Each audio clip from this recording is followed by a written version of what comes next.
আরো একটা নতুন মিনি ভ্লগে তোমাদের সকলকে স্বাগত জানাই। আমি জানি তোমরা হয়তো আমাকে ভুলেই গেছো। কিন্তু না, আমি এখনো আছি, এক্সিস্ট করছি এখনো। তো আমরা চলে এসেছিলাম সেজদির বাড়ি, কারণ অদ্রিতে ছিল সেদিনকে জন্মদিন।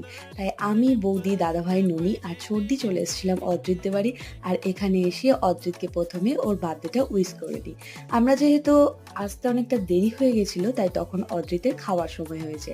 আর ও নতুন জামা পরে আর কি সুন্দর ওকে পাত গুছিয়ে খেতে দেওয়া হয়েছে দেখো। আর তার সঙ্গে ওর দিও মানে ওর ঠাকুমা ওকে গিফট করেছিল একটা স্মার্ট ওয়াচ, যেটা ওর ভারী পছন্দ হয়েছিল। আর এখানে ননি সে তো নিজেও খাচ্ছিল আর তার দাদাভাইকেও খুব সুন্দর করে খাইয়ে দিচ্ছিল। আসলে ননি আর কুটু দুজনেই অদ্রিতকে ভীষণ ভালোবাসে, আর ওদের দাদাভাইয়ের সঙ্গে ওদের ভীষণ পটে।